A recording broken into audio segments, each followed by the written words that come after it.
piso na 1974. Piso na 1974. At akala ko mga ka-Vertusio ay hindi ko na po ma-retrieve ang coin na ito kasi nung binigay po ito ng bata po sa akin, shout out again sa iyo, Xavier, sobrang dami po ng impurities po nito. Akala ko po hindi siya malilinis talaga. Talagang hindi ko na siya makikita. Yung mga details po niya talagang covered na siya. Pero buti na lang dito sa bahay, may metal polish po tayo. So ang ginawa ko, nilagyan ko siya ng metal polish.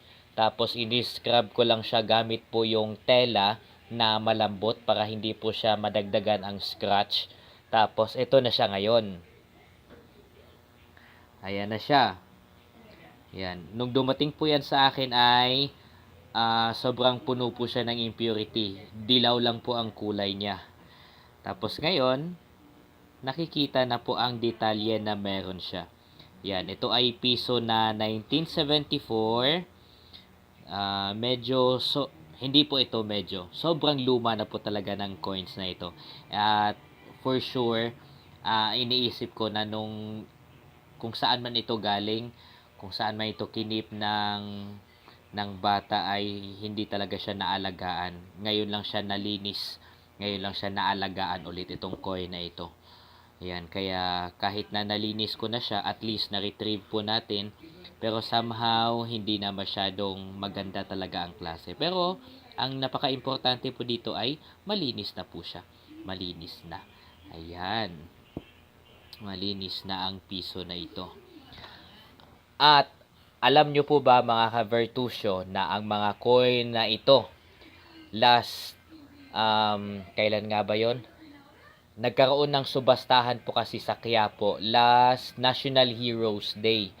At ang highlight po nila doon ay mga luma na coin. At kasama po itong 1972 na meron ako na in-upload ko din sa inyo last time. At ngayon itong 1974. Alam nyo po ba mga ka-Vertusio na ang mga coin na ito na naging highlight sa subastahan po noon, kailan nga ba yon? Nung Lunes, that was August 28. August 28 sa Quiapo po ito nangyari mga ka-Vertusio, yung subastahan. Alam nyo po ba na ang mga coin na ito ay milyones na po ngayon? Milyones na ang halaga sa subastahan or ang value nito sa market.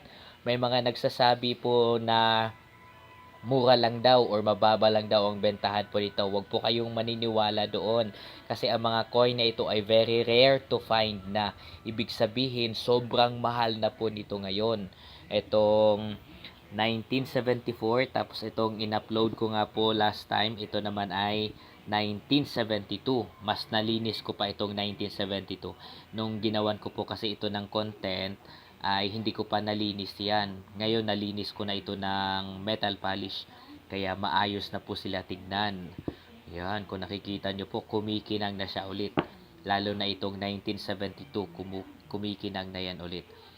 Ang mga presyo po nito sa subastahan mga ka-Vertusio, uulitin ko, ito ay milyones na po ang halaga. At kahit tingnan nyo pa sa mga videos ng KMJS, meron po doon na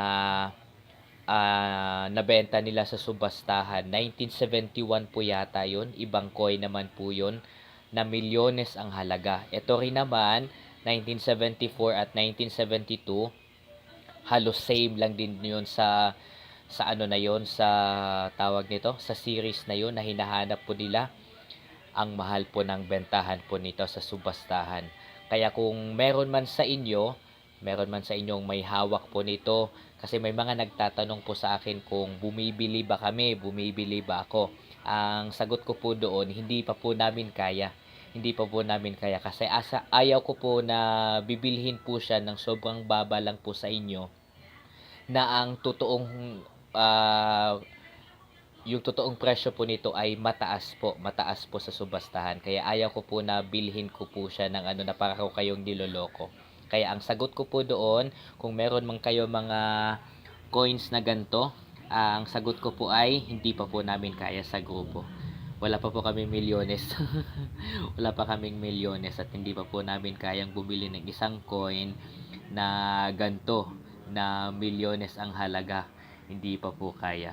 Kaya Ang best po na gagawin po kung meron man kayong ganito, tulad sa binigay ni Xavier po sa akin, ang una po ninyong gawin ay linisin nyo muna. Lilinisin nyo muna katulad ng ginawa ko. Kasi kapag marami po siyang impurities, nagdilaw po siya at maraming mga gasgas, even kalawang, bababa po ang presyo po niya. Bababa ang presyo. Kaya kailangang linisin talaga katulad ng ginagawa ko. And I wore gloves. Po para hindi na siya madagdagan pa ng ibang impurities.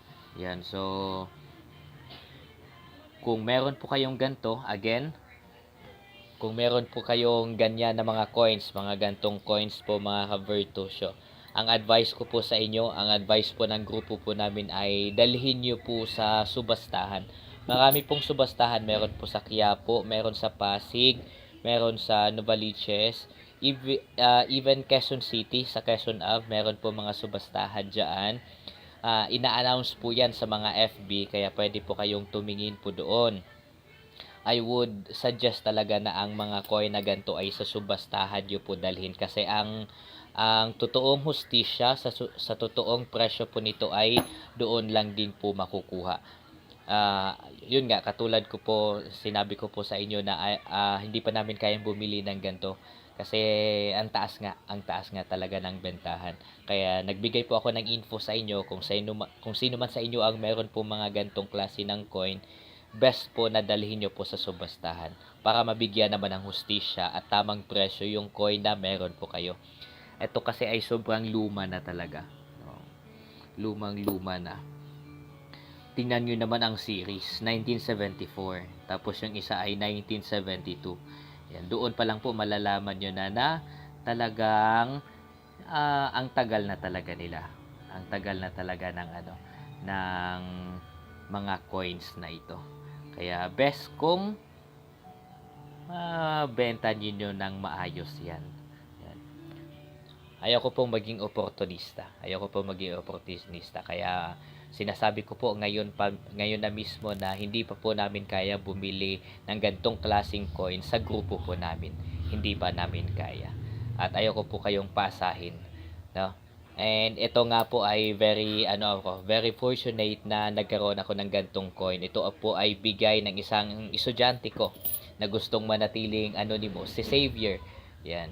At hindi ko po ito ibebenta kasi wala pa po akong ganto. Yan. Sponsored po itong mga coin na ito. Ginawan ko po ng content at i-shout out ko lang daw yung may-ari. Hindi ko po ito ibebenta kasi may sentimental value ito. At syempre, wala pa po kaming ganito sa grupo. Kaya I would better keep these coins. Wala pa akong pera, pero may hawak na akong milyones. May hawak akong milyones sa mga pera na ito.